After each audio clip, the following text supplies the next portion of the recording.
Ahora, con respecto al diagnóstico, vamos a ver que lo más importante va a ser la exploración física. La otoscopía va a ser la prueba fundamental para el diagnóstico y vamos a ver de que vamos a encontrar anomalías en la membrana timpánica asociadas a la otitis serosa. Por lo general, vamos a ver un tímpano íntegro, edematizado y opaco con un aumento de la vascularización radial, y este puede estar en posición normal, abombado o retraído. En los procesos de corta evolución, la coloración suele ser rojiza o generalmente con la membrana engrosada. Sin embargo, en los casos crónicos, el aspecto suele ser azulado, esto es por el resultado del depósito de hemosiderina en el exudado, y la membrana suele estar adelgazada y atrófica con tendencia a la retracción, pudiendo deshacer una otitis adhesiva.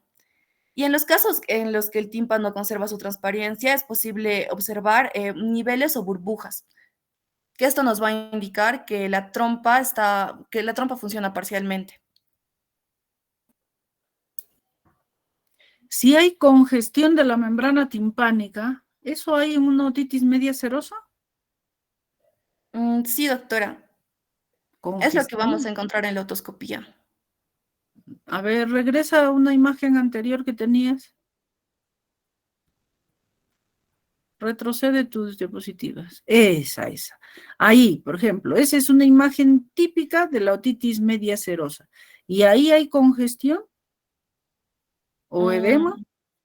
Mm, no, doctora. No. En la otitis media serosa no hay congestión, no hay edema del tímpano. Como tú dices, perfectamente íntegro, de características normales. La única alteración sería eso, la presencia del nivel hidroaéreo. ¿Qué quiere decir? De que hay hidro de líquido, o sea, y que generalmente se emposa en la parte inferior y en la parte superior aire, ¿no? Por eso se llama nivel hidroaéreo o burbujas, como tú lo has mencionado. Muy bien, seguimos. Ya. En la otoscopía neumática vamos a ver que esta puede ser de gran ayuda en el diagnóstico en los casos dudosos, que nos va a mostrar una membrana timpánica con menor movilidad y constituye una exploración con sensibilidad y especificidad de 94 y 80% respecto a la miringotomía en manos expertas. También tenemos otra prueba que es la acumetría, que puede servirnos de orientación en una primera valoración en niños colaboradores, que va a poner en manifiesto una hipoacusia transmisiva en el contexto de una historia clínica y una imagen otoscópica compatibles. Entonces, siempre se debe realizar una exhaustiva exploración de la cavidad nasal y la rinofaringe, y también podemos tener una radiografía lateral de cabo para que nos muestre si es que hay alguna obstrucción. En el caso de la timpanometría, es una prueba que traduce la complianza de la membrana timpánica, que se ve alterada cuando el oído medio se encuentra ocupado. Sin embargo, esta no siempre va a ser determinante. Y en la audiometría generalmente nos va a mostrar una hipoacusia de transmisión con un umbral diferencial en torno a los 20 decibeles, pero una otitis serosa por sí sola no justifica una pérdida mayor a 30 decibeles. Entonces, esto nos hace pensar en otras alteraciones del oído medio. Vamos a ver que, o sea, en los métodos diagnósticos, los imprescindibles son los síntomas y signos clínicos. A eso le tenemos que sumar la otoscopía y la nasofibroscopía, especialmente en adultos, para descartar un proceso obstructivo. Y adicional a eso, si hay dudas en el diagnóstico, podemos añadir la otoscopía neumática, la timpanometría o la audiometría tonal. Con respecto a la evolución, vamos a ver de que la evolución natural de la otitis serosa en niños es la curación espontánea en un periodo de semanas a meses, pero en los adultos esta tendencia es menos marcada, por lo que el tratamiento debe ser más agresivo y pasando con más rapidez al drenaje quirúrgico.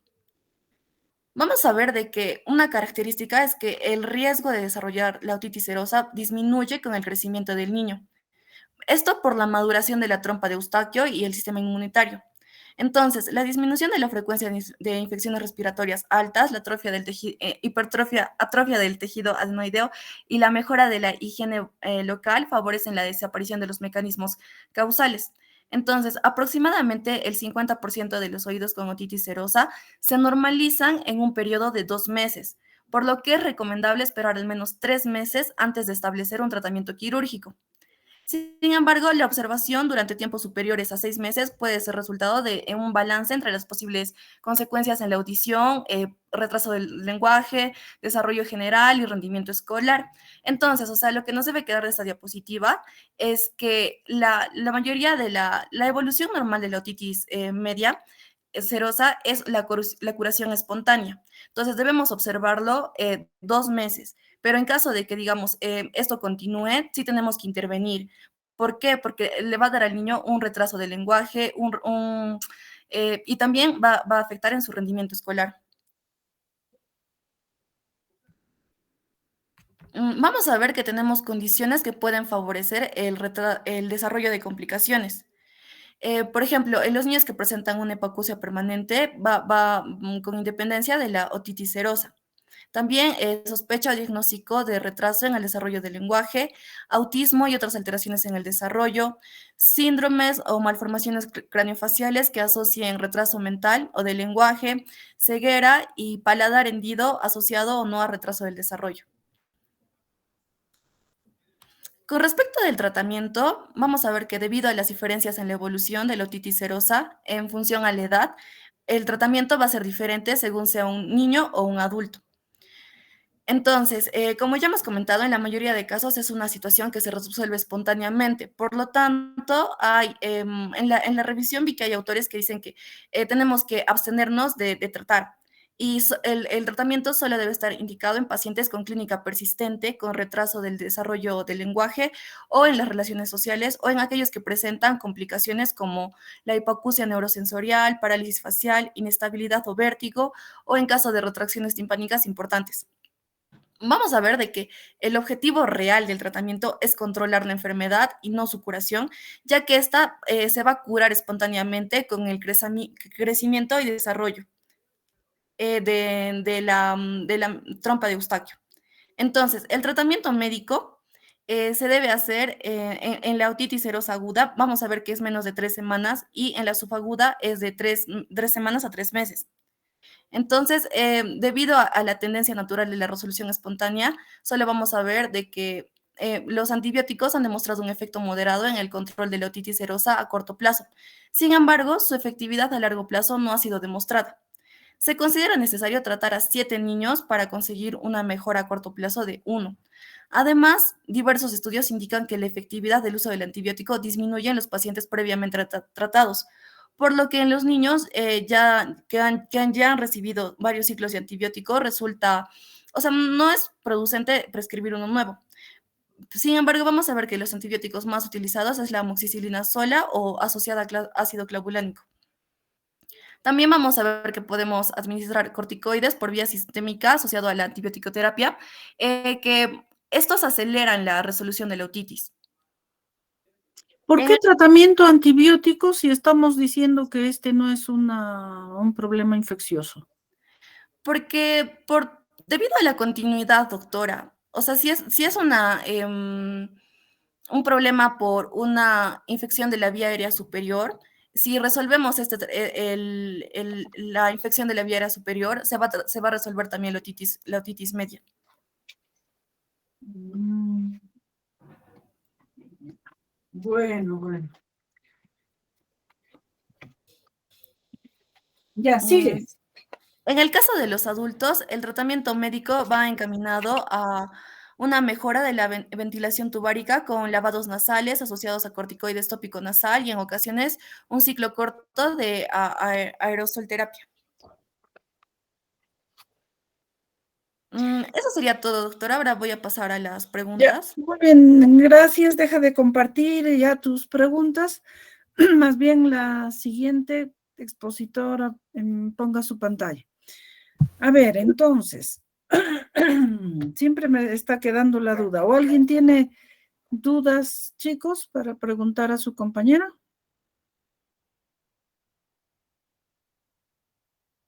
Bueno, entonces que queda claro de que no es un proceso infeccioso la otitis media serosa. El líquido ese es un líquido seroso estéril y se produce más por la disfunción tubárica y por la presión negativa a nivel del oído medio. Muy bien, entonces Ya, continuamos. A ver, adelante, Rodrigo. Sí, doctora, buenas tardes. Buenas tardes. Doctora, compañeros, tengan ustedes muy buenas tardes. En esta ocasión voy a exponer lo que son las malformaciones congénitas del oído. Empezaré con un poco de lo que es la embriología eh, y hablaremos lo que es, antes, perdón. Vamos a ver de que las anomalías congénitas van a resultar de que son errores de la embriogénesis o malformaciones o también eventos intrauterinos que van a afectar lo que es el crecimiento tanto embrionario como fetal y van a producir deformaciones y alteraciones, lo que sería lo que es el tanto oído externo, medio e interno. Ahora sí, pasemos a la embriología. Vamos a ver primero de que el oído externo, el cual va a ser el formado primero del pabellón auricular, que se va a formar a partir de lo que son 6 bultos de tejido blando en la superficie del embrión, los cuales van a derivar de lo que es el primer y segundo arco branquial. Durante lo que es la quinta y sexta semana de vida intrauterina. Estos se van a fusionar y van a guiarse por atracción de lo que son los músculos intrínsecos de la oreja y va a crear lo que son los pliegues de hélix, antihélix, el trago y el antitrago, como podemos ver aquí. En la imagen podemos observar lo que son los bultos. El primero, segundo y tercero, como dije, es el primer arco branquial y van a formar lo que es el trago y parte de lo que es el hélix. Igualmente, el cuarto, el quinto y el sexto va a formar el antihelix y lo que sería el antitrago. Ahora, con respecto a lo que es el canal auditivo, va a formarse a partir de una invaginación del epitelio superficial, lo que es la quinta semana de vida intrauterina. Y ahora, el oído medio va a ser formado por los huesecillos, como sabemos, los cuales se van a formar por condensación de lo que es el mesénquima, derivado del primer y segundo arco branquial igualmente. Este cartílago se va a desarrollar gradualmente y va a ser reemplazado por hueso en lo que es el segundo y tercer trimestre de vida. Estos huesecillos se van a acercar aproximadamente a lo que es el tamaño de los adultos en el momento del nacimiento. Además, que el cartílago solo va a permanecer en lo que es en las articulaciones propiamente dichas, no en los huesos, cuando nazca el bebito. Aquí podemos ver en la imagen lo que sería la formación de los tres cartílagos, así como lo que es la invaginación de la trompa, del, la trompa de Eustaquio y lo que sería el conducto auditivo. Ahora, vamos a ver de que al nacer, el oído medio va a ser estrecho y va a contener lo que es mesénquima residual y también lo que es el líquido amniótico. Por lo cual, a los minutos de haber nacido el bebé, y gracias a la respiración, el aire va a ingresar a lo que es la trompa de Eustaquio y va a desplazar lo que es el líquido amniótico. Y va a generar lo que es la cavidad llena de aire, como conocemos. A veces, parte del mesénquima eh, va a quedar y va a persistir debajo de la mucosa del oído medio hasta lo que son 5 años después del nacimiento. También tenemos que tener en cuenta lo que son las retracciones de la membrana timpánica, ya que en relación a esto va a poder formar lo que son los colestetomas. Con respecto a lo que es el oído interno, vamos a ver de que su morfogénesis va a requerir lo que es el patrón de crecimiento, tanto coordinado como complejo, ya que es complejo este sistema. La cóclea y lo que es el vestíbulo se va a derivar lo que es el epitelio, que va a migrar profundamente de lo que es la superficie embrionaria al principio del desarrollo. Este epitelio va a formar un quiste lleno de lo que es líquido, de un líquido llamado vesícula óptica. Esta se va a plegar y va a girar en espiral y va a formar lo que es el laberinto membranoso. Esta vesícula también se divide en partes vestibulares y cocleares, las cuales se van a conectar en la cuarta semana de gestación. Las cocleares se van a extender y van a formar una estructura tubular, llamado lo que es el conducto coclear, el cual va a formar una espiral, completando lo que sería 2 vueltas y media, como podemos ver aquí. Eh, este, Aquí podemos ver también, en la imagen podemos ver todo lo que es el proceso de formación, desde lo que sería la vesícula hasta lo que sería finalmente lo que es el laberinto y la cóclea. Como pueden ver, la cóclea se va a ir espiralando hasta formar 2 vueltas y media. Hay que tener en cuenta siempre la cantidad de vueltas que tiene la cóclea. Vamos a ver de que el nervio el nervio auditivo posteriormente se va a unir a esta cóclea. Ahora, un poco de anatomía y definiciones. Vamos a ver de que va a estar conformado el oído por lo que es el oído externo, el oído medio y el oído interno. El externo por lo que es el conducto auditivo y la oreja, hasta la membrana timpánica, el oído medio por lo que serían los huesecillos, y finalmente el oído interno por lo que sería la cóclea, propiamente dicha, y lo que es el nervio auditivo. Hay que tener en cuenta eso para ver lo que son las definiciones, como es la pérdida auditiva conductiva, que va a ser un proceso en el cual se va a perder la audición mm, ya por un problema del oído externo o medio que va a interferir en lo que es la conducción de sonido. La auditiva neurosensorial, que va a ser la pérdida auditiva por resultado de un daño o un proceso en el oído interno, ya sea en la cóclea o el nervio auditivo. Y la mixta, que va a ser, pues, es la combinación de la conductiva y la neurosensorial. Ahora sí, pasamos a las transformaciones propiamente dichas, en las cuales la primera que vamos a revisar es la microtia. Esta es el desarrollo y crecimiento incompleto del pabellón auricular. Este puede dar lugar a un pabellón auricular pequeño o deformado, como podemos decir la microtia propiamente dicha, y lo que es la ausencia del pabellón auricular, que sería la anotia. Siempre que te cuenta esas diferencias. Ahora, recordemos de que... no, continuamos. Vamos a ver de que esto puede ser tanto unilateral y, como bilateral. Y como sabemos, la microtia se define como una discrepancia en el tamaño entre las orejas, que va a exceder lo que es una variación normal, ya sea de un 10% de diferencia entre uno y otro oído, entre uno y otra oreja, perdón. El lado derecho puede verse más comprometido con más frecuencia que el izquierdo. Ahora, este va a aparecer en 1 a 3 casos de cada 10.000 nacimientos. Dentro de lo que se puede asociar con diversos síndromes genéticos, en los cuales podemos ver el síndrome de Goldenhar, la microsomía hemifacial, entre otros. Los factores de riesgo en esto principalmente son los niños que nacen a mayor altitud, así como el orden de nacimiento creciente, o sea, cuanto más alto es más común, y así como también los bebitos de madres diabéticas, en lactantes, con exposición prenatal, ya sea lo que es isotreína, alcohol, y micofenolato y ya, no me acuerdo.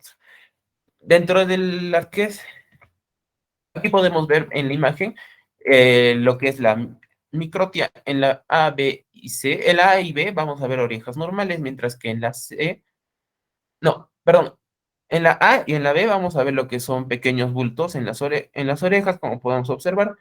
En la C podemos ver lo que tiene una malformación principalmente del hélix. Perdón, ¿y qué son esos bultos que acabas de decir ahí en la zona preauricular? Eh, Más tarde los voy a mencionar, doctora Perrito, no me acuerdo el nombre. Bueno, Sé que son sáculos, doctora, pero ahorita no me acuerdo. En la D podemos observar que el pabellón auricular está totalmente deformado, igual que en la E, y en la F podemos ver que hay una ausencia del pabellón auricular. Mm, Ahora, la clasificación de esta hay diferentes formas de clasificarla, sin embargo, yo tomé el sistema de Marx, en el cual la microtia de tipo 1 va a caracterizarse como una aurícula generalmente bien formada, y que va a ser más pequeña. En la tipo 2 va a estar mal formada y va a tener entre un 50 y 66% de formación entre uno y otro lado. Y en la 3 va a presentar una malformación grave y eh, tiende a tener forma de maní. Hay que tener en cuenta de que en algunas clasificaciones incluyen el tipo 4, en el cual estaría vista la anutia, que sería la falta del pabellón. Ahora, aquí podemos ver igualmente el tipo A en la imagen A, que sería el tipo 1, la B, que sería el tipo 2, que ya se ve que ya está deformado, y se presenta otra vez los áculos, que ahorita no me acuerdo el nombre, y el tipo C, que se ve una deformación casi completa y se ve con forma de maní, como dice. En la evaluación se debe hacer principalmente pruebas audiológicas en estos bebés, ya que puede presentarse junto con lo que es la atresia auditiva. Y también se tienen que ver otros efectos asociados. También en algunos casos las imágenes pueden estar justificadas para ver lo que son anomalías del conducto auditivo externo, medio e interno. La reparación quirúrgica, que va a ser el tratamiento en este tipo de pacientes, va a ser en caso en algunos casos no va a requerir de una corrección. Esto más que todo va a ser estético o cuando el pabellón auricular va a estar demasiado deformado o va a estar ausente, y lo cual se va a tomar una reconstrucción, como dije, por razones estéticas. Esta se va a llevar a cabo cuando tiene 6 a 10 años de edad, ya cuando este pabellón auricular haya alcanzado lo que es el 80% de su formación con respecto al tamaño del pabellón auricular de los adultos. Ahora, con respecto a las otras malformaciones, veremos las malformaciones menores del pabellón auricular, entre las cuales vamos a encontrar muchos términos que van a describir estas malformaciones, como lo que son la criptotia, la oreja prominente, la oreja caída, la oreja distal, la oreja arrugada y otras variantes. Eh, Estas van a ser tratadas quirúrgicamente durante la infancia con diversas técnicas. Sin embargo, algunas no necesitan ser tratadas por cirugía. Y pueden ser moldeadas con diversos moldes que se les ponen a los bebitos o a los niños. Esto se hace directamente después del nacimiento. Con respecto a lo que son las orejas que sobresalen, me parece que tengo la imagen. eh, sí. En el caso de este caso, que son las orejas que sobresalen, se puede hacer un tipo de cirugía en el cual por la parte posterior, se va a cortar un pedazo y se va a hacer el acercamiento del hélix para formar el antihélix. Porque como notamos, en la primera imagen no se ve la presencia del antihélix, está desaparecido, mientras que en la otra vamos a hacer que aparezca el antihélix. Ahora, como decía anteriormente, hay diferentes tipos de orejas. En este caso, eh, la A es... ah, la A va a ser una deformidad de una oreja constreñida, igual que la B. La C es una oreja helicoidal. Y la D va a ser una oreja con borde helicoidal. Y la E y F, como vemos acá abajo, van a ser las orejas de estal. Ahora, con respecto a lo que son las fosas preauriculares. Ah, eran fosas preauriculares, doctora. Van a ser muescas ubicadas por delante del hélix y por encima de lo que es el trago de la oreja. En algunos casos puede llegar a ser entre 25 a 50% de los casos bilaterales. Son comunes y van a observarse aproximadamente el 1% de lo que son principalmente niños blancos, 5% en niños negros y 10% en niños asiáticos. Los lactantes que presenten estas fosas preauriculares deben someterse a lo que son evaluaciones audiológicas formales, ya que este puede tener una pérdida auditiva permanente relacionado con enfermedades genéticas, como lo que sería el síndrome braquio-otorrenal, que igualmente lo voy a hablar después. Mm, eh, Aquí podemos ver lo que son este pequeño orificio, van a ser las fosas preauriculares. No van a requerir cirugía a menos que se infecten repetidamente y que se vea que suelta material escamoso. Y se va a realizar, por tanto, una cirugía que va a incluir lo que es la escisión de la fosa. Aquí podemos ver la fosa que está botando el contenido escamoso. Si se observa bien, más al costado se encuentra el pequeño orificio. Aquí está la cirugía en el cual se va a extraer, como dije, el quiste, que va a tener un revestimiento escamoso. A ver, Otra antes de que malformación. pases esas imágenes, por favor, retrocede. Dígame. Primero, bueno, le has nominado fosas preauriculares, pero fosa es, como su nombre dice, un hueco, en otras palabras, ¿no? Y esto que estás mostrando no es un hueco, eso se llama una fístula preauricular, ¿ya? Que se forma tal como tú dices y el tratamiento es el que has mostrado. Entonces, y sale líquido de esa fístula. Entonces, eso es la fístula preauricular. Ahora, ¿podrías regresar a tus imágenes esos bultitos que mencionaste y más. mm, Esto, por ejemplo, aquí en la tercera imagen superior, eso se llaman apéndices preauriculares. Entonces, esos bultitos, unos como bulto, aumento de volumen, esos son apéndices preauriculares. Y lo que acabas de describir son fístulas preauriculares. Su sintomatología y visualmente, por supuesto, son sumamente diferentes, ¿ya? Muy bien, continúa. Sí, estoy doctor. Ahora, viendo otras, vamos a ver lo que es el apéndice auricular accesorio. Tenía razón, doctor. Estos van a estar compuestos por piel y grasa subcutánea. A veces también puede estar compuesta por cartílago y puede aparecer cerca de lo que es la aurícula o en cualquier lugar a lo largo de lo que es el borde anterior del músculo esternocleidomastoideo, como podemos ver en esa imagen. Y cuando ocurre en el área auricular se van a denominar etiquetas preauriculares. Con ese nombre lo encontré, doctor, de etiqueta preauricular.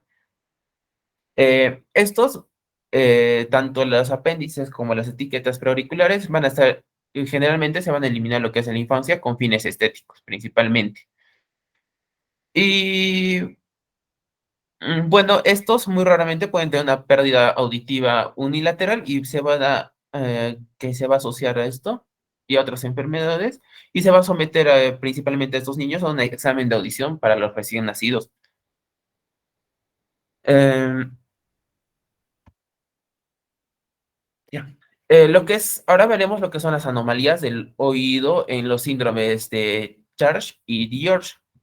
En este caso puede tener una apariencia, un diferente tipo de apariencia y características específicas en estos síndromes. En el caso del Charge, los niños que presenten este síndrome, eh, en los cuales va a estar acompañado de coloboma, efectos cardíacos, atresia coanal, retraso en lo que es el crecimiento y el desarrollo, entre otros.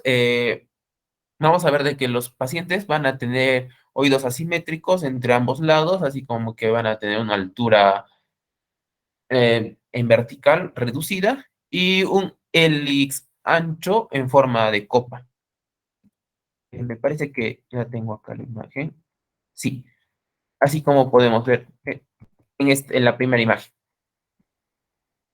Ahora, en el caso de estos pacientes pueden tener aplasia, hipoplasia, que es lo que son canales semicirculares comunes y pueden estar asociados a anomalías posturales y de equilibrio. También pueden presentar tanto una pérdida auditiva neurosensorial. En el caso del síndrome de Dior, los niños con este síndrome, que es la de lesión 22q11.2, va a tener un hélice grueso, plegado en exceso y las orejas van a estar ligeramente bajas, como mostré aquí, en el que el hélice, como ven, es grueso y está hacia abajo la oreja. Ahora, otras malformaciones, vamos a ver lo que es la atresia oral o atresia del canal auditivo externo, el cual puede ocurrir, como anteriormente dije, con o sin micropia. Dentro de la M perdón, en esta imagen, en la B y en la C podemos ver lo que es el paciente se está presentando con una atresia oral. No tiene el canal auditivo. Igual, bueno, en las demás también. Eh, ya. Dentro de la embriología vamos a ver de que esta va a ser una falla en la imaginación completa del canal auditivo externo y va a dar como resultado un canal auditivo ya sea ausente o estenótico y una formación inadecuada de lo que es la membrana timpánica. Va a dar como resultado ya sea una atresia o una estenosis, como anteriormente dije. Y puede haber una formación del martillo yunque que también esté mal formada.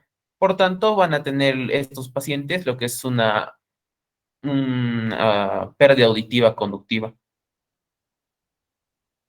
como podemos ver aquí, en el cual el paciente se encuentra con un pabellón completamente formado, pero sin embargo no se encuentra el canal auditivo. En el manejo de la pérdida auditiva va a estar asociado con una pérdida auditiva, como dije anteriormente, conductiva, que va a ser máxima en 60 decibelios aproximadamente y va a requerir lo que es una intervención temprana. Si es bilateral, se le va a poder colocar a estos pacientes lo que es un audífono de conducción ósea dentro de lo que son las semanas posteriores al nacimiento, ya sea para ayudarles con la adquisición del lenguaje. Con respecto al uso del audífono va a ser controvertido, sin embargo. La corrección quirúrgica, en este caso de la atresia oral, va a ser para corregir lo que es la atresia del oído en caso de que, y se va a realizar al final de la primera década de vida, y cuando se ha producido un desarrollo mastoideo sustancial del paciente. Esta cirugía va a implicar lo que es la creación de un nuevo canal auditivo y un tímpano proporcionado por un revestimiento de la piel para el canal. Sin embargo, esta cirugía va a ser muy complicada y hay que tener en cuenta muchos factores, así como que el personal que tiene que estar muy, muy bien capacitado, ya que puede hacer un daño al nervio facial. También a estos pacientes se les puede poner un audífono integrado que va a ser una alternativa a la cirugía. Eh, En estos pacientes hay que tener en cuenta el riesgo de infecciones del oído medio, ya que también pueden desarrollar lo que es continuamente, lo que es una otitis media aguda. Aquí podemos ver la cirugía de lo que sería la formación de un nuevo canal auditivo en estos pacientes. Como podemos ver, están formándolo nuevamente todo el canal auditivo. Mm, eh, Dentro de las malformaciones del oído medio, vamos a ver de que las malformaciones congénitas de lo que son principalmente los huesecillos pueden causar lo que es una pérdida auditiva conductiva. Estas malformaciones vesiculares pueden estar compartidas junto con otros síndromes como el braquio otorrenal, como dije anteriormente, el de Stickler, el de Dior, que es el velo facial, que ya mencioné anteriormente, y también puede estar ocasionalmente puede estar aislado fuera de los síndromes, como en el caso del síndrome de Dior. Eh, las anomalías más comunes de sus huesecillos va a ser la fijación de lo que es el martillo, el yunque o lo que es la discontinuidad íncudo-estapedial, así como también lo que es la mala fijación del estribo. Estos defectos van a tener una condición que va a tener una pérdida auditiva que va desde menor a máxima, que sería de 60 decibelios, y va a tener efectos importantes dentro de lo que es la comunicación del paciente, y así como en su aprendizaje del lenguaje y en general el aprendizaje. Puede ser corregible quirúrgicamente y la corrección y fijación del estribo es probable de que tenga más problemas o fracasos debido a que es muy delicada la unión de lo que es el estribo al oído interno. Aquí podemos ver unas tomografías en las cuales se contempla, perdón, que hay una falta de fijación de lo que sería, por ejemplo, en este caso el estribo, en este caso el yunque, que no se aprecia muy bien la imagen porque está borrosa. En ese caso, como dije, está mal formado, mala la fijación. En lo que es las malformaciones del oído interno, vamos a ver de que la cóclea va a ser, como dije, es una imaginación quística de lo que es el epistelio superficial, que se va a separar en la porción vestibular del oído interno durante lo que es el primer trimestre, y va a formar lo que es la espiral, que, como dije anteriormente, tiene 2 vueltas y media. A lo largo va a tener una amplia variedad de malformaciones congénitas, en las cuales puede estar generado las más comunes van a ser las de Mitchell y Mondini. y las cuales se ven por resonancia magnética. La de Mitchell va a ocurrir cuando el laberinto va a estar ausente o va a estar reducido a una sola cavidad quística. Y la de Mondini va a estar presente en el crecimiento coclear cuando tiene menos de una vuelta completa. Como dije, eran 2,5. Y se va a asociar a lo que es la sordera completa y malformaciones vestibulares. Dentro de...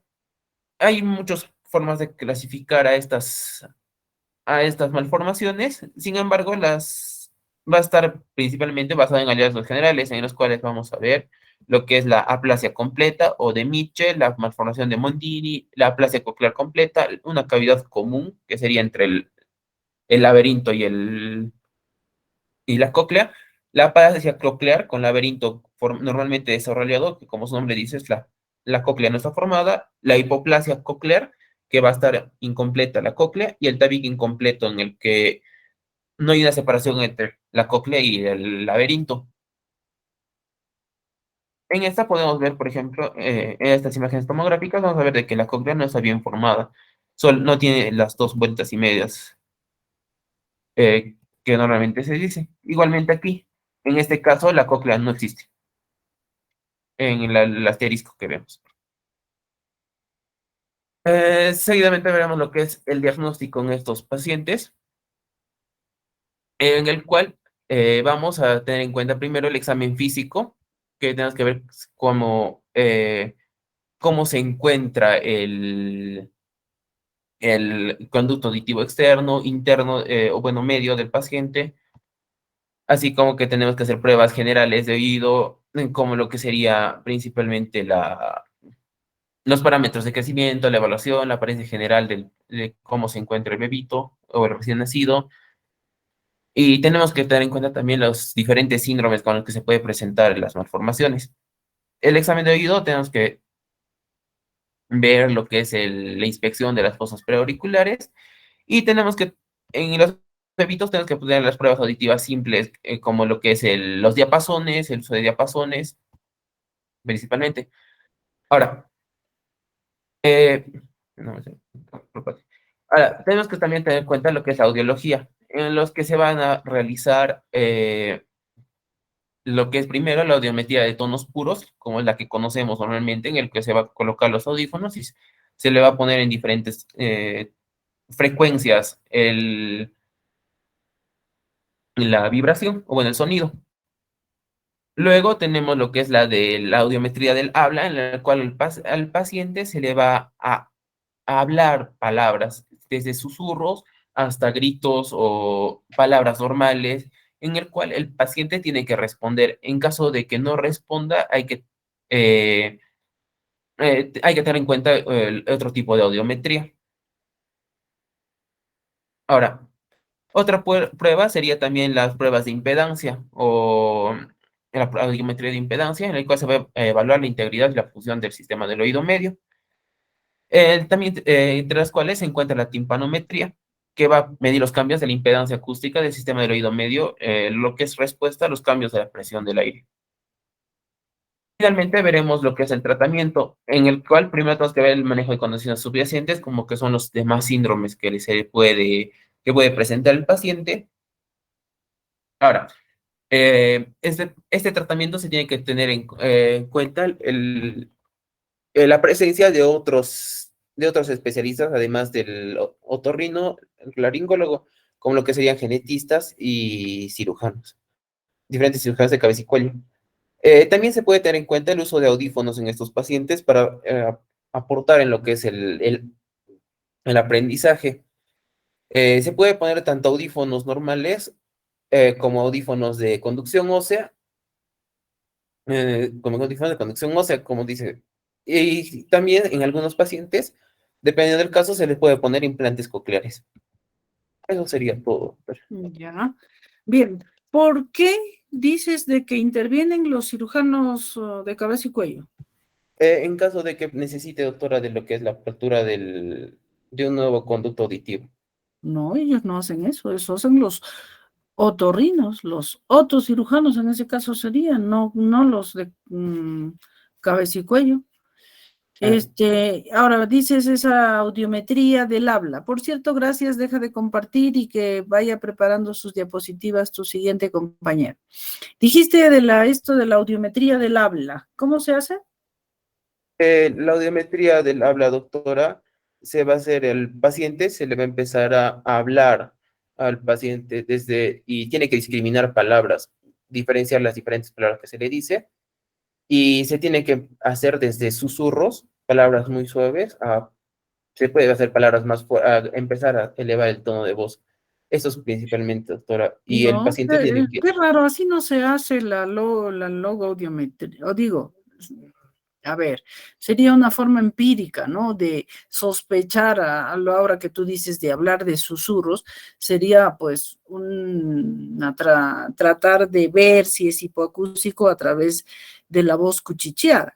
Pero si es la voz del habla o la logoaudiometría, eso ya es más bien son un listado de palabras bisílabas bien, que digo, acondicionadas, muy bien estudiadas, no son cualquier palabra, y que el paciente tiene que repetir, y es no en susurros y no es en gritos.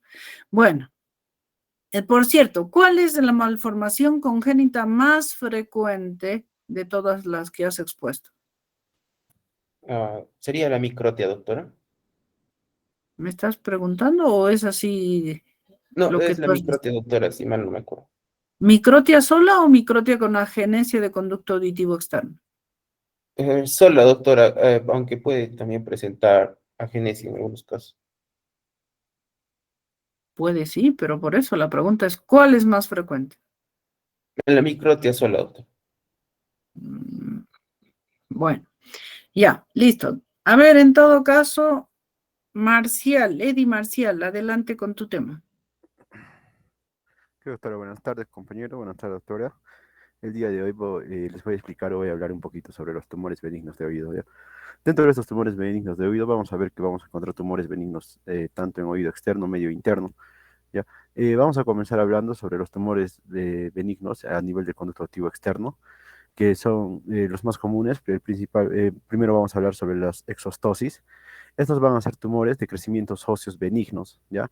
Estos normalmente van a ser bilaterales y van a aparecer en las paredes anterior, inferior y posterior del conducto auditivo externo, ¿ya? Como podemos evidenciar en la imagen. Las causas o por qué se va a producir esto, no hay una causa definida o una causa principal todavía, pero atribuyen a que lo principal es que va a estar generado aquellas personas que estén en contacto permanente con el agua fría, ¿no? Por eso que pongo aquí que es frecuentemente en pacientes que practican deportes acuáticos, ¿no? Aunque la causa no está netamente esclarecida hasta el momento. Ya, bueno, dentro de esto vamos a ver, como podemos evidenciar en esta imagen del lado derecho, casi siempre estas exostosis se van a formar en las líneas de la sutura del conducto auditivo externo, ¿no? Como podemos evidenciar aquí. Y la clínica que estos pacientes van a presentar van a ser que van a ser de un crecimiento lento, de evolución lenta. Hay una hipoacusia gradual en estos pacientes. Este exostosis va a predisponer a que haya una otitis externa. eh, y por este crecimiento óseo benigno que se va a dar, va por sí solo, ¿no? Esto va a hacer que haya una retención de cerumen, ¿no? Y también que se retenga el agua en el conducto. Ahora, el diagnóstico, normalmente, este es un diagnóstico, se podría decir, un diagnóstico casual, ¿no? Ya que normalmente estos tumores son asintomáticos, casi no causan ninguna molestia. Sin embargo, nosotros vamos a poder diagnosticarlo al hacer una revisión, ¿no? De los oídos, una revisión exhaustiva, donde nosotros vamos a evidenciar. Claro que va a causar ya alguna molestia cuando estas exostosis sean demasiado grandes, ¿no? Ahora, el tratamiento en este caso va a ser la intervención quirúrgica, ¿no? Con la extirpación de esta exostosis. Y normalmente va a ser la intervención quirúrgica cuando estos tengan un gran tamaño, ¿no? Como podemos evidenciar en la segunda imagen, ¿no? Sean de gran tamaño y haya una mayor molestia, ¿no? En el paciente. Entonces, y algo que nos dice para prevenir, o la única forma que nosotros podemos prevenir el crecimiento de esto es evitando el contacto directo con el agua fría, ¿no? Bueno, ahora, el segundo tumor que también está dentro del conducto auditivo externo, que también es un tumor benigno óseo, va a ser el osteoma, ¿no? Este ya también va a ser solitario y se va a adherir con mayor frecuencia a la línea de la sutura tímpano-escamosa, en esta parte, en esta zona roja que estamos evidenciando. ¿no? A diferencia del exostosis, ¿no? Este osteoma va a encontrarse más hacia el meato timpánico, es decir, o sea, el exostosis es más, se podría decir, para que me entienda de mejor manera, eh, más medial, ¿no? Más alejado. En cambio, este osteoma va a ser más profundo, ¿no? Para poder diferenciarlo un poquito. Ahora, el tratamiento es similar a la exostosis, como dije, ambos son tumores benignos óseos que van a crecer dentro del conducto auditivo externo. Entonces, en este caso también se va a hacer una exéresis de este osteoma, ¿no? Y sobre todo se hace el exéresis cuando hay un gran decrecimiento o cuando este tumor ya está de gran tamaño, ¿no? Eh, y ya, el tratamiento en sí es la exéresis simple de este. Bueno, ahora vamos a hablar sobre los tumores también, los más conocidos dentro del conducto auditivo medio. Dentro de este tenemos al colesteatoma, que es uno de los tumores más relevantes, se podría decir, dentro del conducto auditivo medio, ¿no? Este es un tumor benigno, ya no es óseo, ¿no? En este caso es de un crecimiento de epitelio escamoso, estratificado y descamado dentro del espacio del oído medio, como se podría estar evidenciando en esta imagen, ¿no? Que es descamativo escamoso, ¿no? Entonces, a medida que la queratina, en este caso, en este tumor, mientras se va descamando este revestimiento epitelial, esto va siendo más grande, ¿no? No, va siendo más, ¿cómo se dice? Se va expandiendo de manera gradual, ¿no? Se agranda más este tumorcito. Entonces, ¿esto qué va a ocasionar cuando se agrande más? Va a ocasionar que haya una lesión de las cadenas osiculares, ¿no? De los huesecitos del martillo, yunque, estribo. También va a haber alteración a nivel de la mastoides y el conducto auditivo externo. También puede llegar hasta, se puede decir, puede llegar hasta perdón, hasta generar otras complicaciones, ¿no? Por esta descamación y este crecimiento que va a haber de ese tumor, como puede ser que haya una trombosis del seno lateral, sepsis o hasta abscesos cerebrales, que en algunas ocasiones puede ocasionar esto, ¿ya? ¿Qué más? Ya, bueno, la causa de este tumor es que tiene diferentes causas. Una de ellas es que hay una función deficiente de la trompa de Eustaquio, ¿no? Otra causa puede ser iatrogénica, ¿no? Que no se conoce. Otra causa puede ser la traumática y otra causa traumática o inflamatoria, ¿no? Bueno, Edith, ¿tienes otra imagen del colesteatoma? del ¿Dónde está el colesteatoma? esta es la imagen referencial, doctora, que pues sí es la única Pues que... está mal, porque el colesteatoma está en el epitímpano, está en el ático, en la parte superior del oído, y si es que tu imagen está bien, me estás apuntando hacia abajo. Entonces, o tu imagen está invertida o tu concepto está mal. No, creo que sí, ajá, creo que la imagen lo puse al Pero tú revés. eres el experto en el tema, pues entonces, ¿cómo es? Sí, ¿Y sí. otras imágenes? Y esa no es muy típica, por cierto. Mm, En este caso, doctora, otra imagen de esta no la puse, creo. No, doctora, es la única que tengo ahorita en colesteatomo. Bueno, eso está mal. Ya, sigue. No, doctora. Bueno, estamos acá. Bueno, la clínica del colesteatoma, en estos casos vamos a ver que va a haber una supuración permanente o intermedia a nivel del oído, ¿no? Luego va a haber mal olor del oído. En este caso tenemos en cuenta que no produce fiebre y el dolor es que casi tampoco va a estar, no va a ser, casi no se va a encontrar dolor también, ¿no? Puede, pero claro que puede existir. Ahora, para el diagnóstico vamos a ver un estudio físico completo del oído, ¿no? Un análisis, una revisión completa por microscopio y otras pruebas que vamos a utilizar dentro del oído medio para ver las características de esta inflamación, descamación y cómo es que si es que puede afectar otras estructuras, ¿no? Entonces, también vamos a hacer un cultivo para para identificar qué tipo de infección podemos encontrar en esta, ¿no? Y va a ser muy importante las imágenes en este caso, la tomografía computarizada, porque, como les dije, este tumor puede, mediante crece, puede afectar otras estructuras, ¿no? Llegando hasta sepsis, abscesos cerebrales, sepsis, entre otros. Entonces, la tomografía nos va a ayudar para ver qué otras estructuras ha ido afectando, ¿no? El tratamiento de los colesteatomas en sí, eh, como dije, l- se va a tratar, va a ser muy importante tratarlo, ya que hay estos colesteatomas que no son tratados, pueden llegar hasta las trombosis de seno lateral, ¿no? Lo que estaba indicando los abscesos, la pérdida en este caso va a ser una pérdida auditiva neurosensorial, los vértigos y el desequilibrio, ¿no? O incluso hasta parálisis faciales, ¿no? Entonces, el tratamiento de este también va a ser un tratamiento quirúrgico, ¿no? Y también de acuerdo, teniendo en cuenta de acuerdo a qué zonas ha ido afectando, ¿no? Como estaba mencionando. A Eh, ver, aclárame eso, de acuerdo a los lugares donde haya afectado. El mm, colesteatoma solo está en un sitio. Ahora, el riesgo es que produzca complicaciones. exa- Entonces, ¿cómo es? ya, con eso quería decir, doctor, o sea, normalmente el tratamiento en sí va a ser quirúrgico, pero vamos a tener mucho en cuenta qué otras zonas ha podido afectar, ¿no? El nivel del crecimiento para poder hacer este tratamiento quirúrgico, que normalmente va a ser con una timpanomastoidectomía, ¿no? Bueno, la técnica quirúrgica puede ser varias, pero bueno, ya quedémonos con que el tratamiento es quirúrgico, eminentemente quirúrgico para prevenir las complicaciones que has mencionado. Muy bien, seguimos. Ya. Ahora, también dentro de este oído medio, bueno, del conducto auditivo medio, perdón, vamos a tener los tumores glómicos. Los más comunes, en este caso va a ser un tumor vascular, a diferencia de los otros que hablamos, ¿no? Uno que era óseo, el otro que era descamativo, ¿no? En este caso va a ser vascular, donde vamos a tener a dos, a uno que va a ser el glomus timpánico y el otro que va a ser el glomus yugular, ¿ya? Entonces, esto netamente es vascular. En el glomus timpánico vamos a tener cuatro tipos, ¿no? El tipo uno que va a ser principalmente va a afectar a nivel del promontorio. El tipo 2 y su abordaje va a ser transcraneal. El tipo 2 va a ser de ocupación del espacio de oído medio.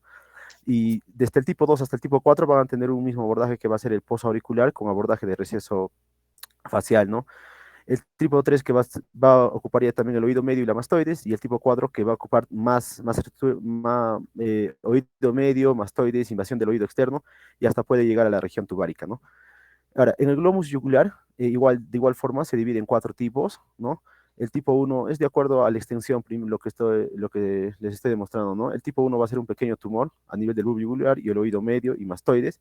El tipo 3 ya va a tener una mayor extensión, se puede decir, hasta conducto auditivo interno, y puede ser una posible extensión intracraneal. El tipo 3 ya tiene una extensión hasta el ápex petroso y también puede extenderse hasta intracranealmente, ¿no? Y el tipo 4 que es una expansión desde el ápex petroso, pero va a ir hasta la fosa infratemporal, ¿no? Y en este también puede extenderse hasta una extensión intracraneal.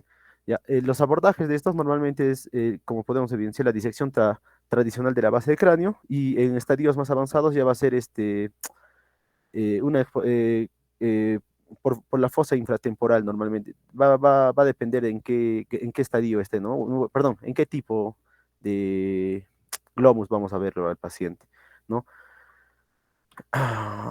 Bueno, ahora en el conducto auditivo interno, el más característico va a ser el neurinoma acústico, ¿ya?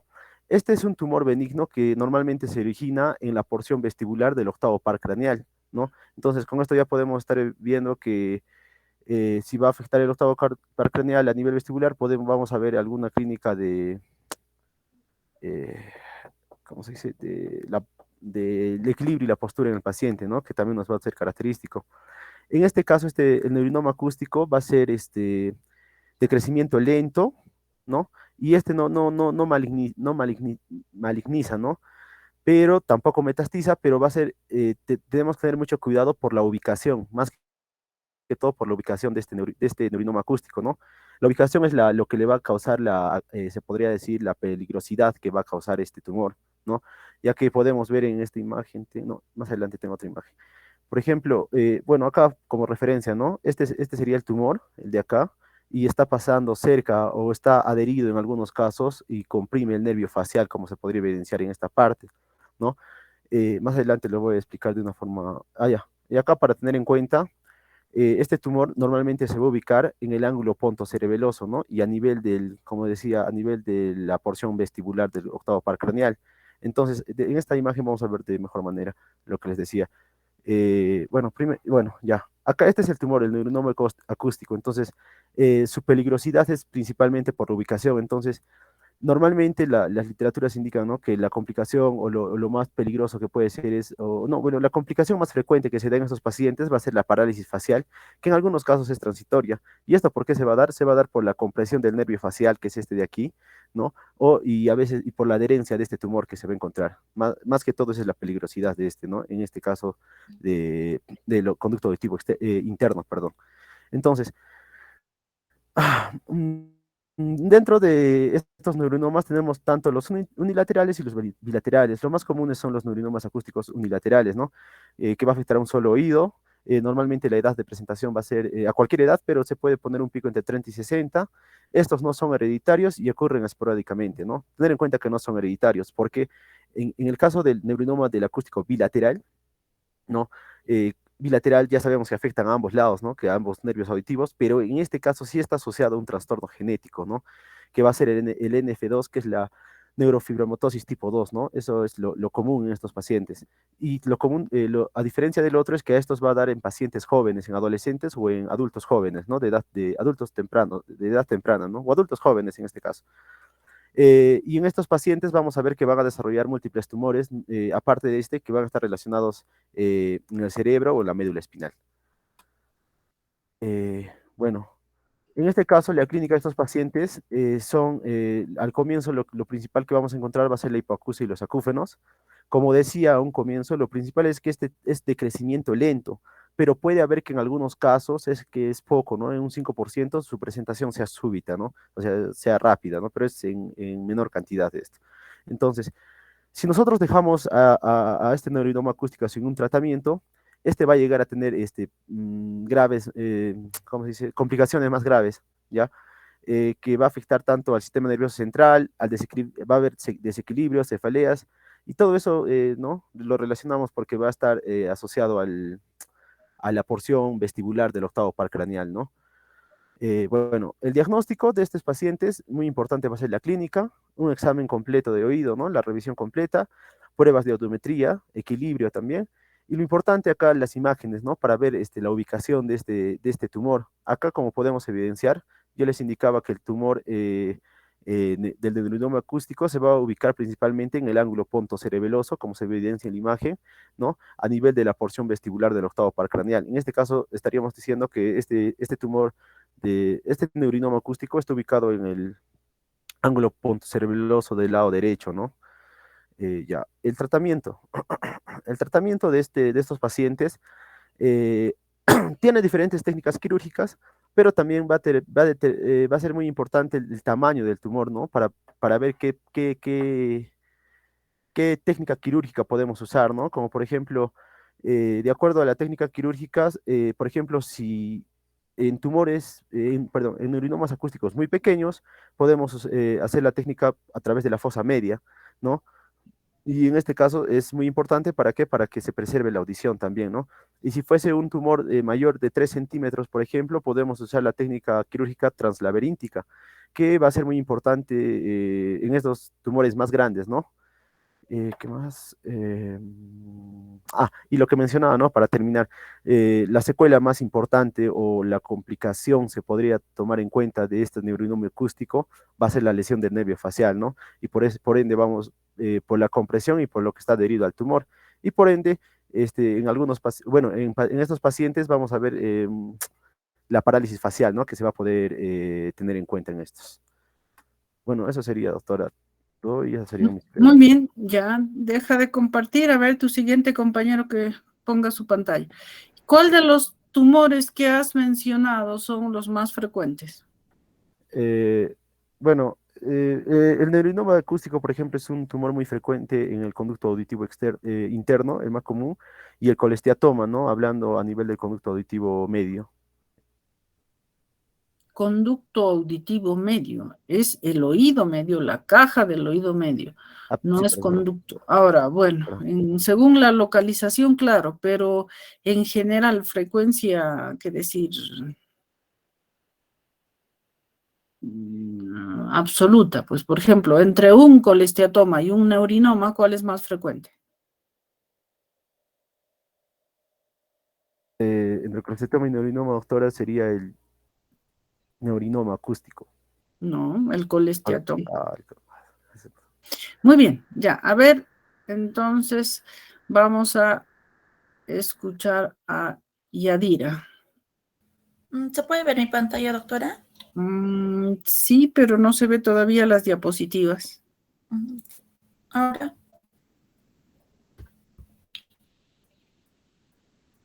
Ahora sí. muy- vamos a empezar con lo que son los glomos en oído. Vamos a ver que otro nombre también son llamados paraganglioma yugulotimpánico, antes también llamados tumores no comorfines o glomus yugular o glomus timpánico. Estos son tumores muy vascularizados, generalmente benignos, pero podemos encontrar tumores malignos hasta en un 2 a 4%. Es el más común de los tumores benignos que se presentan en el oído medio y tienen una incidencia aproximada de 1 en cada 100.000. Se va a ver que es con mayor frecuencia hasta 5 veces más en mujeres y ocurre al final de lo que son las décadas de vida, a partir de la quinta, sexta década. Su causa se desconoce, pero se ha visto que hasta un tercio de ellos se presentan en un contexto de un síndrome hereditario, hasta un 10% son familiares y también se ha visto que está asociado a las mutaciones del gen responsable de lo que es la enzima de succinato deshidrogenasa. Y se ha visto que de estos generalmente son no funcionantes, pero hasta un 1 a 3% pueden ser funcionantes y en estos casos pueden presentar síntomas a partir por la secreción de las catecolaminas, que son la hipertensión, taquicardia, una hipersudoración. Estos paragliomas van a ser paragliomas extraadrenales que se presentan en cabeza y cuello. De lo que son los paragliomas de cabeza y cuello, vamos a ver que los más frecuentes son los paragliomas de la carótida y en segundo lugar se encuentran los paragliomas yugulotimpánicos.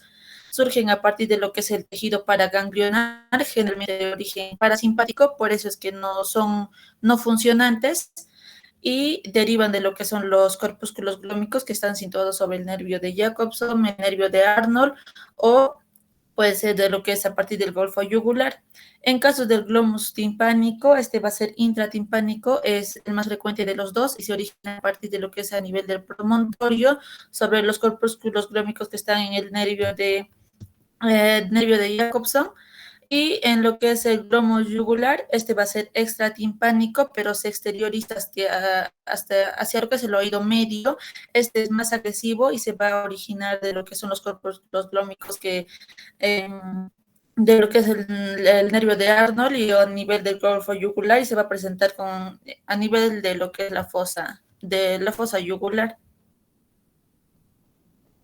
En su clínica vamos a ver que hasta en un 60% los pacientes van a presentar acúfenos que van a ser pulsátiles, pueden estar acompañados o no de lo que es una hipoacusia de conducción, pueden presentar vértigo, en el examen físico se puede observar lo que es un signo de Brom, que va a ser la suspensión de la pulsación del tumor y una palidez al ejercer una presión positiva, que esta presión se puede realizar con el otoscopio neumático. Y también se puede ver lo que es un signo de Aquino, en este caso esto va a ser la palidez del tumor con lo que es la compresión manual de la arteria carótida. También puede presentar lo que son neuropatías de los pares craneales inferiores. En muy pocos casos puede presentar otosagia y lo que es una otalgia. En caso de que el glomus yugular, vamos a ver que a diferencia de lo que es un glomus timpánico, van a tener una afección más temprana de lo que es la base del cráneo, puede llegar incluso a una erosión de la columna vertebral, una destrucción de la cadena osicular del oído medio, y también puede generar y esto es más inusual, por lo que puede generar lo que son afección de los 4 últimos pares craneales, generando una parálisis de esto. Por ejemplo, en caso se afecte lo que es el glosofaringio, vamos a ver una desviación de la úvula y de lo que es el paladar hacia el lado lesionado. En caso de nervio espinal, a ver lo que es una caída del hombro. Por una afección del hipogloso, vamos a ver lo que es una movilidad de la lengua en la desviación contralateral a la lesión y también puede generar lo que es una parálisis del quinto nervio facial, que genera una parálisis facial periférica. Ahora, en caso de que el tumor ya sea yugular o ya sea timpánico tenga una extensión intracraneal hacia la fosa posterior o hacia el ángulo punto cerebeloso, nos va a generar una hipoacusia neurosensitiva por la afección del oído interno, mareos y también lo que es la paresia del nervio facial. Para lo que es el diagnóstico, principalmente esto se hace por medio de una otoscopía, donde vamos a ver una membrana timpánica abombada, rojiza o color púrpura. Esta va a ser pulsátil y en caso el glomo yugular se limite a lo que es la fosa yugular, vamos a poder encontrar una membrana timpánica normal. En lo que se puede realizar una neumatoskopía, en este caso la masa rojiza detrás del la membrana timpánica se va a palidecer con la presión del aire. También se puede realizar una audiometría para ver el grado de disminución de la audición, una impedanciometría, en este caso se puede indicar, nos puede indicar las pruebas de las pulsaciones y también se tiene que realizar pruebas bioquímicas para detectar si son secretores o no de catecolaminas, incluso si los pacientes son clínicamente no funcionales. Otro examen que se tiene que pedir es la tomografía computarizada craneal. Esta es una prueba inicial y nos va a ayudar más para ver si hay destrucción del hueso temporal y vamos a poder ver una imagen en apolillado con los bordes tumorales irregulares y también nos va a ayudar para clasificar los tumores en lo que es la clasificación de Fitch. Luego, si es necesario, se puede realizar lo que es una resonancia magnética. En este caso vamos a ver que los tumores son hipodensos en T1, son hiperdensos en T2 y se van a reforzar porque es el cuadrado líneo. Van a tener un aspecto en sal y pimienta en T2, este es representativo, y se va a ver que los vasos tumorales de alto flujo y pocos en alta intensidad por lo que es la methemoglobina. También se puede... Muy bien, perdón, retrocede, por favor. Entonces, retrocede una diapositiva. Lo más importante para que recuerden es esa imagen, ¿no? Detrás del tímpano. ¿Me están escuchando? Sí, doctora, sí se le escucha.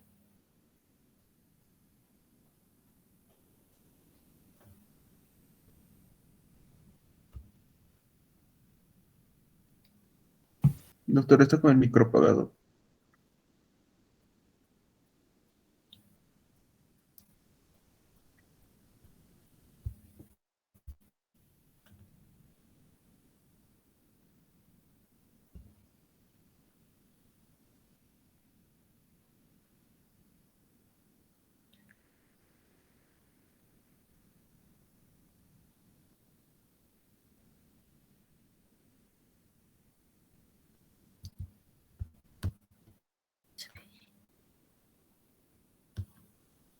Doctora.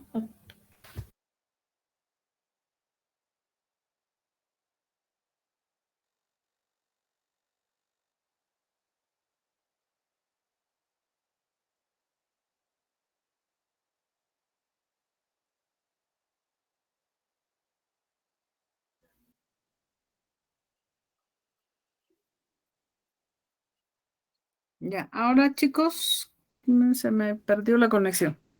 Sí se le escucha, doctora. Ya, muy bien. Bueno, gracias. Deja de compartir, que tu compañero siguiente ponga sus diapositivas. Lo que quería remarcar es en una de tus diapositivas, ya deja de compartir, era la imagen esa detrás del tímpano, esa imagen azulada, ¿no? O rojiza, que nos hace sospechar de un glomus yugular.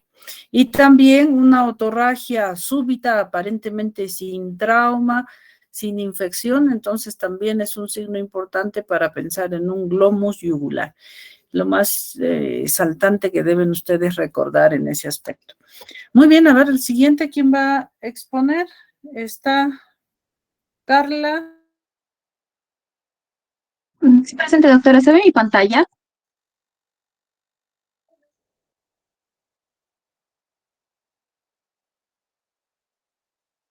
Voy a salir y me voy a conectar nuevamente, por favor.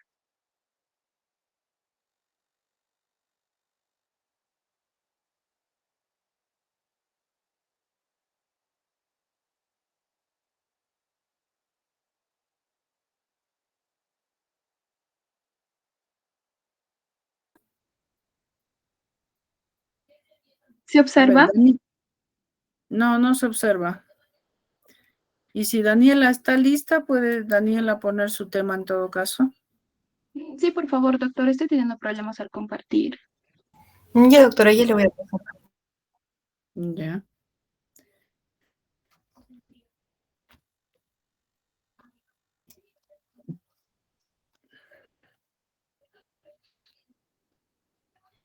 Entonces, es importante realizar un buen examen físico para detectar todas las patologías que ahora se han mencionado, ¿no? Muy bien, Daniela, adelante, se ve. Está bien, doctora. Doctora, buenas tardes. Compañeros, buenas tardes. Yo voy a exponer el tema de vértigo postural paroxístico benigno. Para esto es importante definir cada palabra que compone esta patología, comenzando por vértigo. Esta es la ilusión de movimiento del entorno o del mismo paciente. Y también se considera como la sensación de balanceo giratorio, el cual proviene de la raíz vértere, que significa girar. La siguiente palabra es paroxístico, la cual significa que es de inicio brusco y de breve duración. Posicional, que es inducido por cambios posturales. Y benigno, ya que esta patología es muy invalidante, pero no representa un riesgo para la vida del paciente. Respecto a la epidemiología, se presenta en mayores de 40 años, teniendo una mayor incidencia en mujeres en relación 2:1 con los hombres, y es la causa más frecuente de vértigo periférico. Respecto a la etiología, el 50% de estos es idiopático, es decir, no se logra identificar una causa y se considera como primario. También el otro 50% se considera secundarios a otras patologías, como puede ser un traumatismo encefalocraniano o a infecciones como la laringitis viral. Ahora, para entender la fisiopatología es importante recordar la anatomía del oído interno, el cual, como sabemos, está constituido por la cóclea, el nervio auditivo y el aparato vestibular. El aparato vestibular está compuesto por tres circuitos semicirculares, por tres conductos semicirculares, los cuales están distribuidos en diferentes direcciones. Por eso se conoce el canal semicircular posterior, canal semicircular horizontal y canal semicircular superior. Los tres canales semicirculares confluyen en lo que es el utrículo, que como podemos ver aquí, y en el cual se encuentran las otoconias adheridas a estas. Dentro de los canales semicirculares se encuentra fluido, el cual se mueve conforme a los movimientos del propio cuerpo, y además del fluido, estos conductos también tienen miles de fibras pilosas, las cuales reaccionan al movimiento del fluido, enviando impulsos al cerebro, el cerebro los decodifica y ayuda al cuerpo a mantener el equilibrio. Sabiendo esto, se presentan dos teorías respecto a la fisiopatología. La primera y la más aceptada es la canalitiasis, en la cual se consideran que las otoconias, las cuales les mencioné que estaban en el utrículo, se desprenden y se encuentran flotando en la endolinfa de los canales semicirculares. Entonces, cuando el paciente mueve la cabeza, genera que estas otoconias también se muevan y estimulen las células sensoriales del oído afectado, causando de esta manera lo que es el vértigo. Esta teoría también explicaría las tres características principales del nistagmo que se presenta, las cuales son la fatiga, el agotamiento y la latencia. En el caso de la fatiga, esta ocurre porque al repetir la maniobra de provocación inmediatamente no aparece nistagmo o aparece con menor intensidad. Esto se explica porque a la repetición de los movimientos favorece que las otoconias estén más dispersas y no haya tanto estímulo. Otra característica es el agotamiento, es decir, que hay desaparición del nistagmo cuando varía la posición desencadenante. Y esto se produce porque al mantener la posición del paciente, las partículas llegan al punto más declive del canal, cesando el estímulo. Y por último, la latencia, ya que hay un tiempo que transcurre entre el movimiento cefálico y la estimulación de las células ciliadas. Otra teoría es la cupulolitiasis, en la cual se propone que los cálcico que se adhieren a la cúpula del canal semicircular, aumentando su densidad y haciendo que la ampolla sea más sensible a la gravedad. Respecto a la clínica, lo que se presenta es la crisis de vértigo rotatorio. Es importante recordar la duración, que en este caso es de 10 a 60 segundos, y este es precipitado por ciertos movimientos o cambios de posición, como puede ser el levantarse de la cama. Junto con esta crisis de vértigo se presenta lo que es el nistagmo, que aparece en el mismo momento del episodio vertiginoso, y la dirección y morfología depende del canal que está afectado. Aquí tenemos un cuadrito donde se explica mejor. Por ejemplo, si está afectado el canal posterior del oído derecho, la dirección del nistagmo va a ser hacia arriba y hacia la izquierda. Si está afectado el canal posterior del oído izquierdo, va a ser para arriba y hacia la derecha.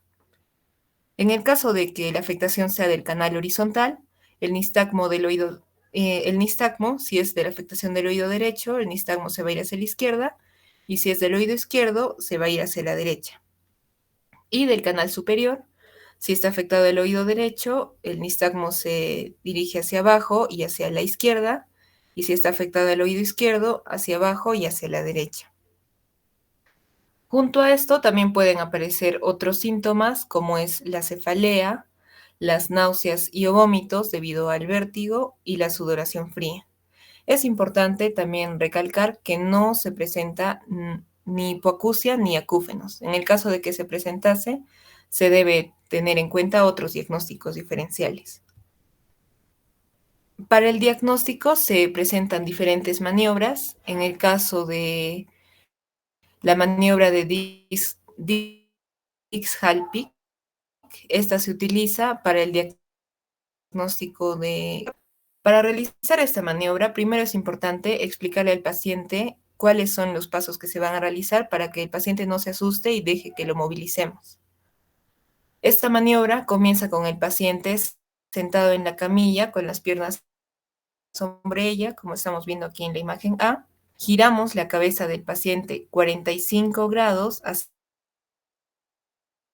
haciendo al paciente por la cabeza, lo tumbamos bruscamente sobre la camilla y esperamos 30 segundos a que aparezca la crisis del vértigo y el nistagmo.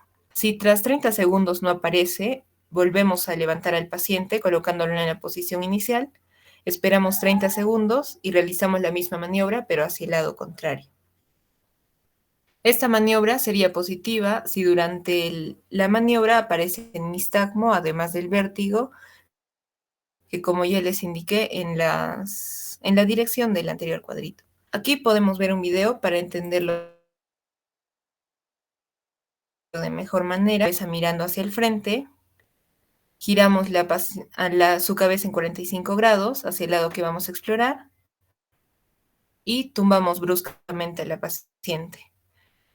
Esperamos y observamos atentamente sus ojos a ver si presenta nistagmo, si está presentando vértigo.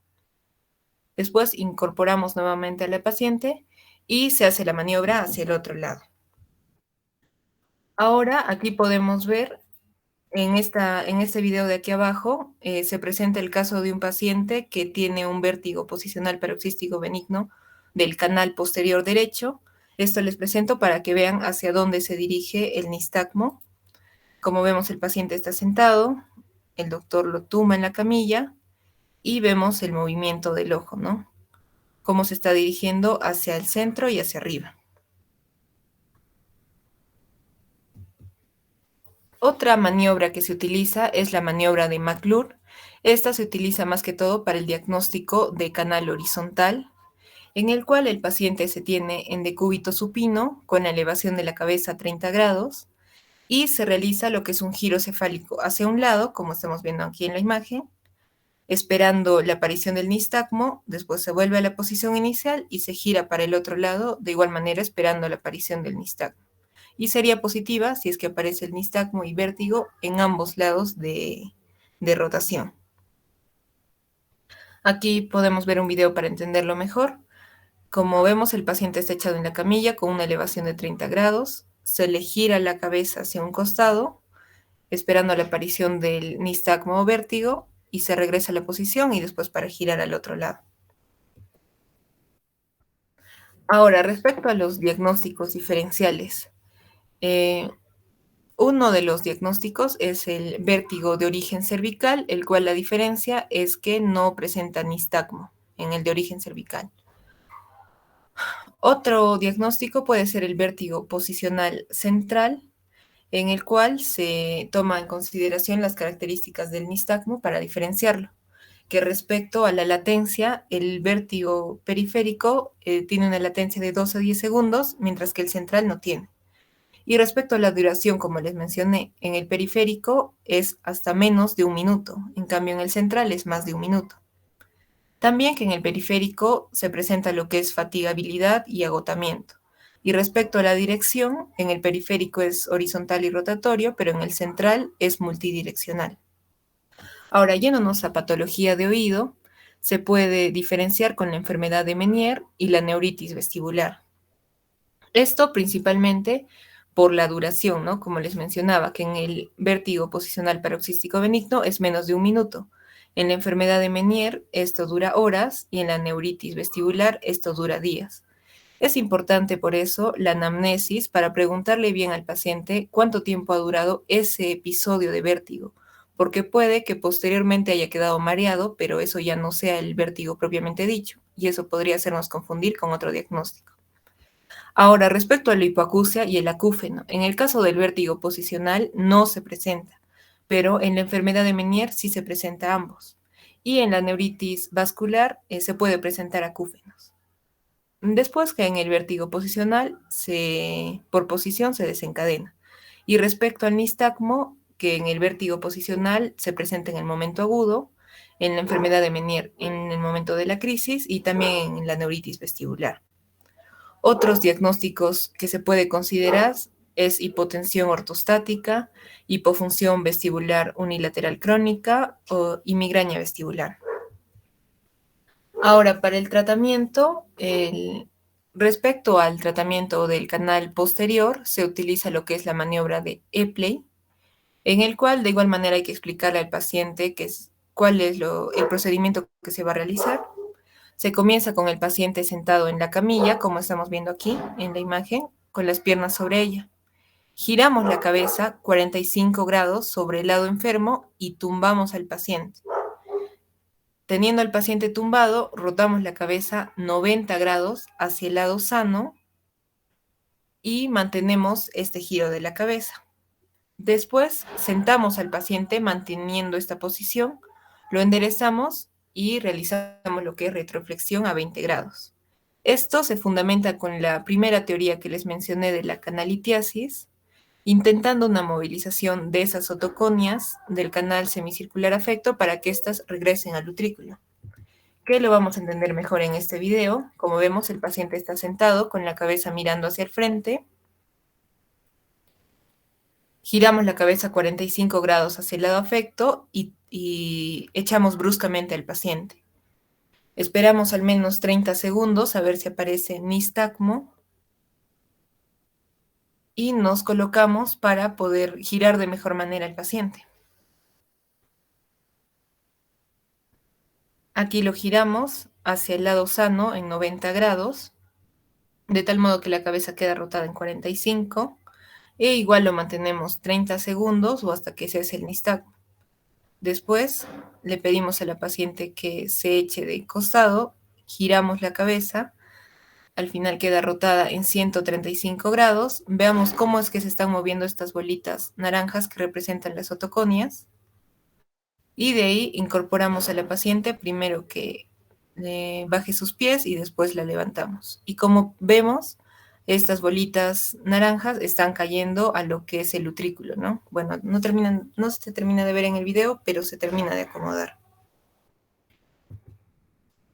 Otra maniobra es la maniobra de Semon. Esta se utiliza para el tratamiento del canal horizontal, en el cual el paciente se encuentra sentado en la camilla con las piernas colgadas y se debe realizar un giro de la cabeza sobre el lado sano y tumbar bruscamente al paciente hacia el lado de la lesión.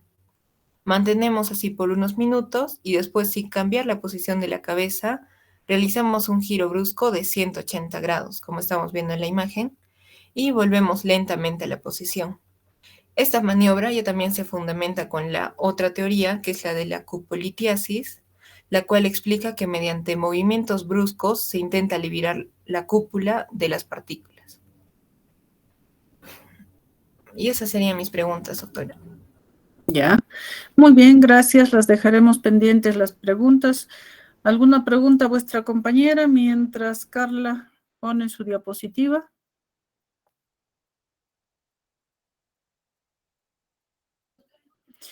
Bien, solo mencionar de que el vértigo paroxístico benigno es uno de los más frecuentes en relación a las otras causas de vértigos, ¿no? Como serían la neuronitis vestibular, la laberintitis propiamente dicha. Muy bien, Carla, adelante. Ya, doctora. Doctora, buenas tardes, compañeros, buenas tardes. A continuación les voy a exponer el tema de hipoacusia súbita. Siguiente, por favor. La hipoacusia súbita se define como un trastorno de instalación súbita considerada como una pérdida auditiva que puede ser uni o bilateral de tipo neurosensorial mayor a 30 decibeles en 3 frecuencias audiométricas consecutivas. La hipoacusia se presenta en un periodo menor o igual a las 72 horas en un individuo aparentemente sano, por lo que se considera una urgencia otológica y por lo tanto va a necesitar una pronta instauración terapéutica para lograr un mejor pronóstico auditivo. En cuanto a la etiología, en un 70% es idiopático y en el restante 30% prima la etiología viral, sobre todo por el virus herpes, aunque puede presentarse un origen bacteriano. La presbiacusia también se considera como una causa de hipoacusia súbita debido a la edad y el deterioro de la audición. También se tiene al origen tóxico en aquellos pacientes que hacen uso de fármacos ototóxicos como los aminoglucósidos, diuréticos de asa, cisplatina, vancomicina, entre otros.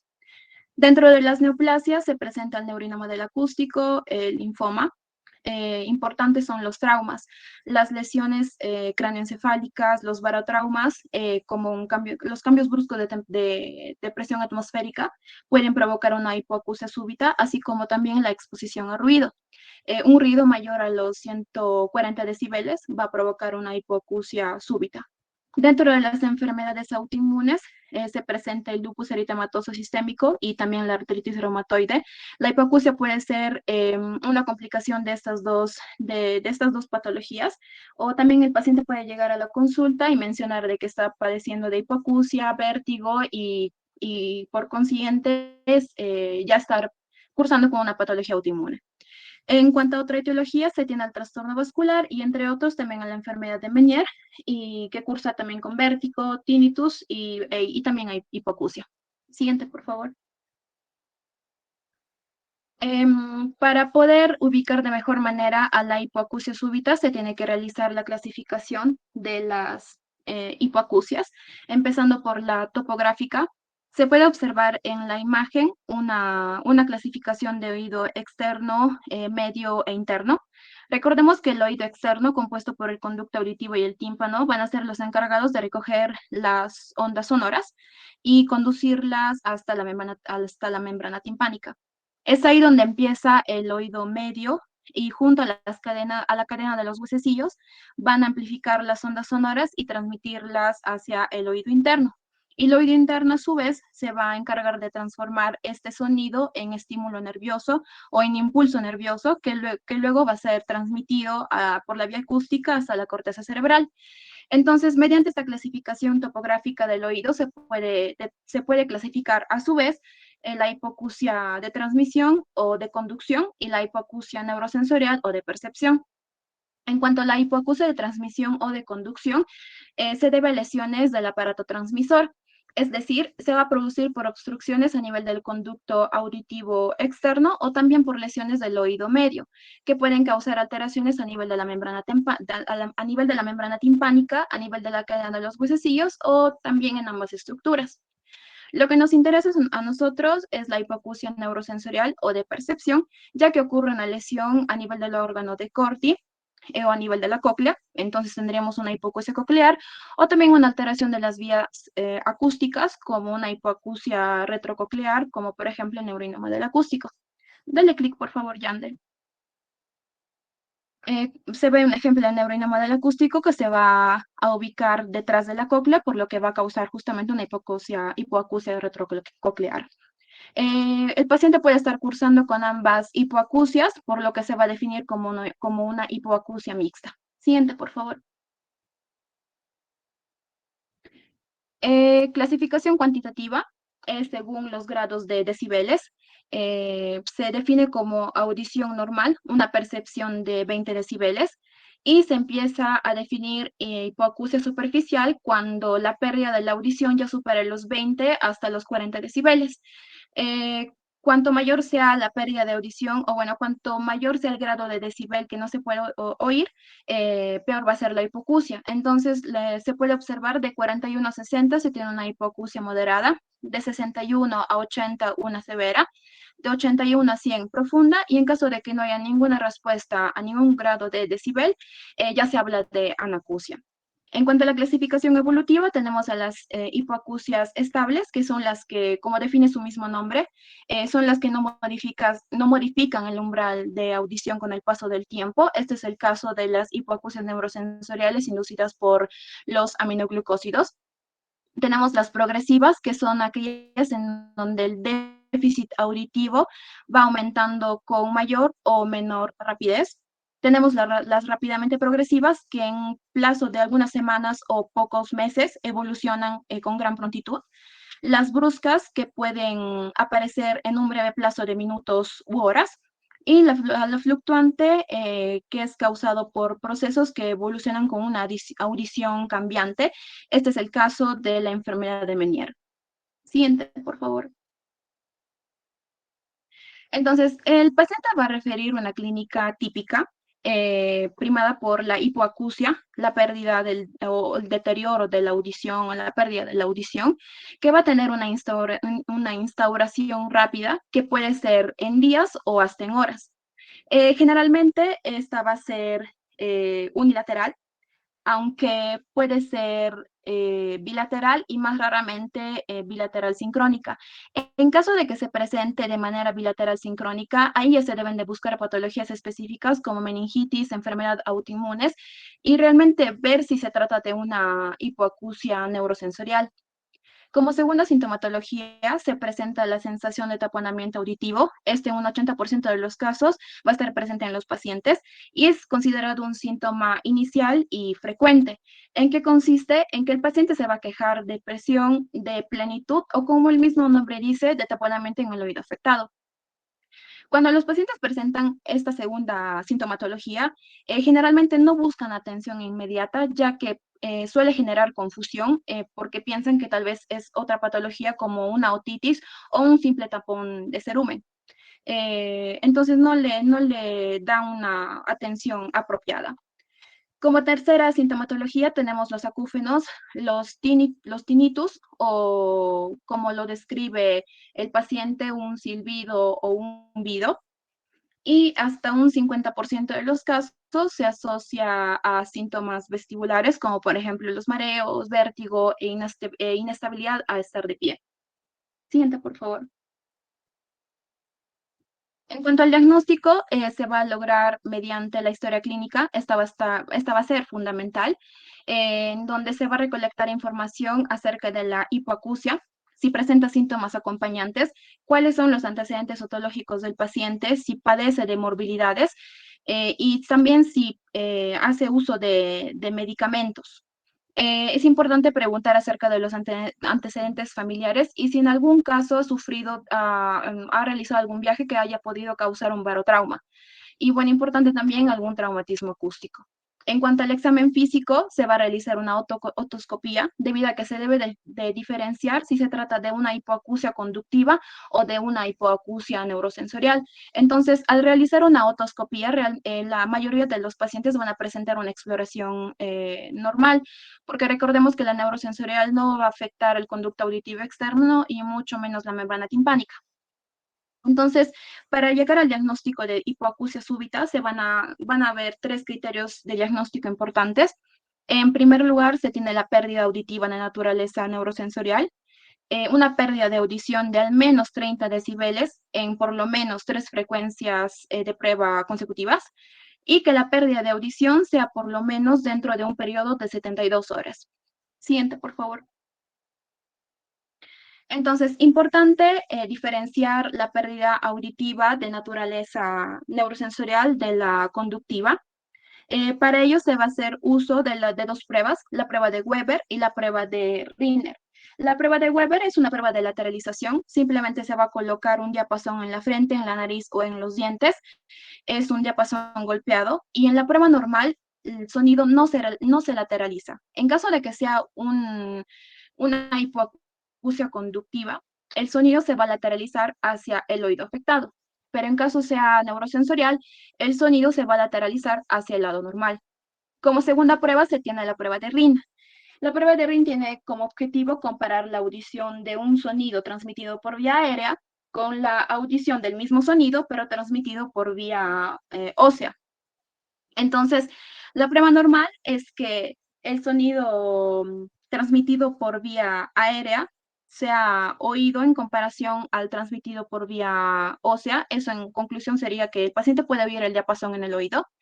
En cambio, si es que es conductiva, ocurre lo contrario. Entonces, para poder diagnosticar una hipoacusia súbita, es un RIN positivo en el lado afecto y un Weber lateralizado hacia el lado sano. Siguiente, por favor. Continuando con el diagnóstico, es importante realizar una audiometría. Dale clic, por favor, Yandel. Se puede observar en la audiometría normal que bueno, aquí se observan las frecuencias, bueno, en el oído derecho y en el oído izquierdo, pero este es un ejemplo, pero la bibliografía menciona que la vía aérea, tanto la vía ósea, se van a interponer y va a haber una pequeña brecha entre las 2 vías de un máximo de 5 decibeles. Y en cambio, en la hipoacusia neurosensorial se va a presentar una caída en ambas vías. Dale clic nuevamente, Yandel, por favor. Y en la hipoacusia neurosensorial, más frecuente va a ser la pérdida, sobre todo en las frecuencias agudas. En caso de que no se cuente de un audiómetro, se podría realizar también una prueba del susurro, colocándose más o menos a un brazo de distancia, colocándose detrás del paciente con un brazo de distancia, tapando un canal auditivo a la vez y susurrando pequeñas secuencias de letras, números o palabras y que el paciente repita.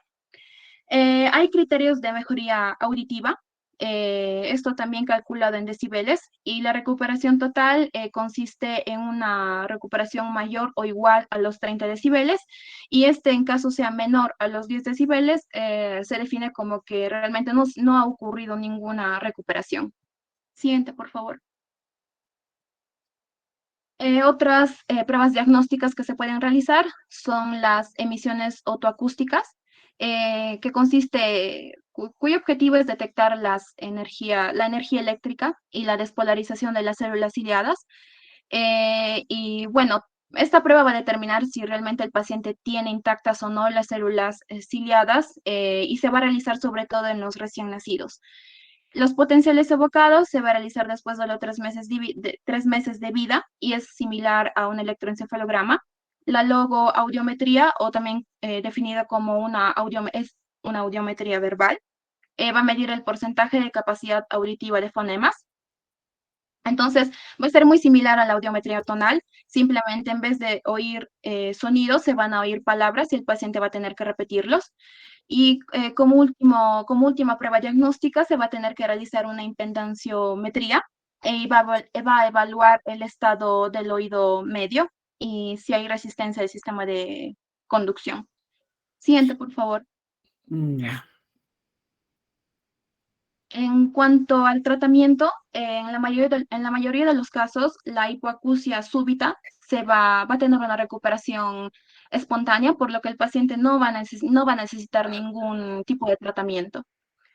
Aunque como segunda opción vendría a ser el utilizo de corticoides, que puede administrarse por vía sistémica, intratimpánica o como terapia combinada. Se va a evaluar la respuesta del paciente con audiometría repetida después del tratamiento. Es recomendable que sea 2 semanas después del inicio de los glucocorticoides.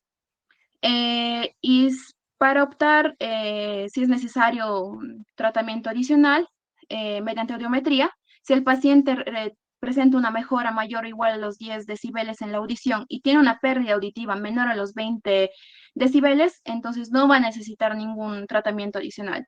Caso contrario, si la mejora auditiva es menor a los 10 decibeles o continúa teniendo una pérdida mayor o igual a los 20 decibeles, ya se va a ofrecer un tratamiento adicional. Siguiente, por favor.